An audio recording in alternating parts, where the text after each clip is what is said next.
আমরা অনেক সময় বিভিন্ন মাজারে গিয়ে বিভিন্ন কিছু চাচ্ছি এবং এই নিয়াতে দান করছি যে আল্লাহ আমার মনের আশা পূরণ করবেন। আসলে মনের আশা পূরণের নিয়াতে এরকম ভাবে দান করাটা ঠিক কিনা সেখানে?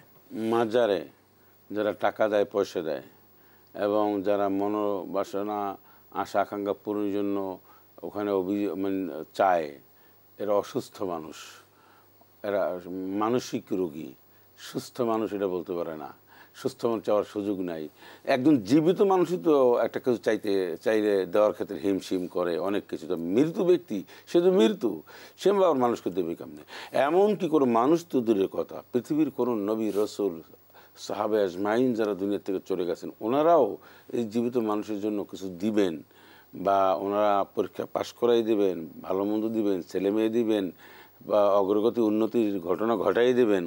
এটা আল্লাহ রাব্বুল আলামিন এটা বন্ধ করে দিয়ে, এটা নিষিদ্ধ।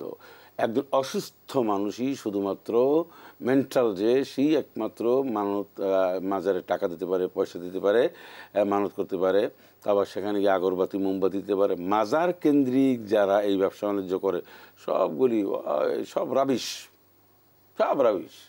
এর মধ্যে কেউ সহি আকীদার নেই, সব ইমানের দিক থেকে মানে দুর্বল এবং ভণ্ড, এবং যারা শিরক বিদআতের সাথে জড়িত সেই লোক কাজগুলি মাজার কেন্দ্রিক ব্যবসা বাণিজ্য করে। এখন সব এগুলি ফিরে না আসলে তওবা করে জাহান্নাম ছাড়া কোনো উপায় নাই।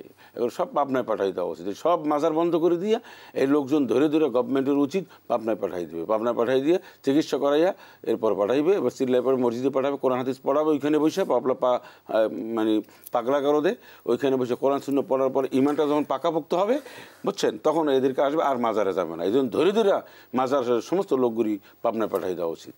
সত্যিকার অর্থে আমরা এটাকে, বিশেষ করে যে মানুষটি শুয়ে আছেন কবরে বা যার মাকবারা, এটি আমরা তাকে বিভিন্নভাবে উপস্থাপন করি, তার কাছে চাই বা যা কিছু করছি তাকে কেন্দ্র করে একটা ব্যবসার জায়গা বানিয়ে নিয়েছি। সত্যিকার আল্লাহ বলছেন উদুনি আস্তাজিব লাকুম, তোমরা আমার কাছে চাও, ওয়াইজা সাআলাকা ইবাদি আন্নী ফাইন্নী করিব।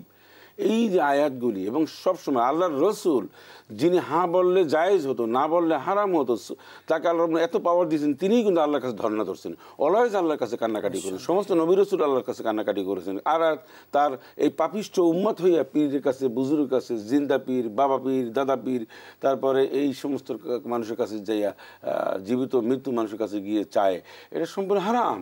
এটা এগুলি একদম সবগুলি হচ্ছে নাফরমান বান্দা, এদেরকে ফিরে আসতে হবে।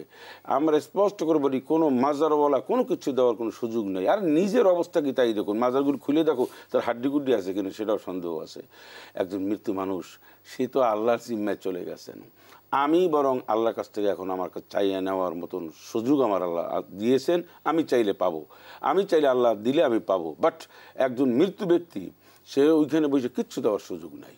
তার রাস্তা দরজাটা আল্লাহ এমনভাবে সীসাটালা প্রাচীর দিয়ে আটকাই দিয়েছেন, সে আর কোনোভাবে আল্লাহর কাছ থেকে চাই আনতে পারবেন না।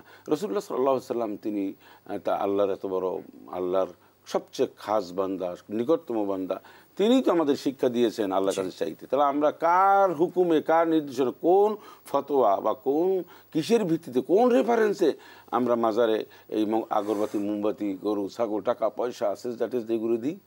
আস্তাগফিরুল্লাহ, মাআযাল্লাহ। বোঝার তৌফিক দিন। আপনাকে অনেক ধন্যবাদ, সুন্দর সময়টুকু দিয়েছেন।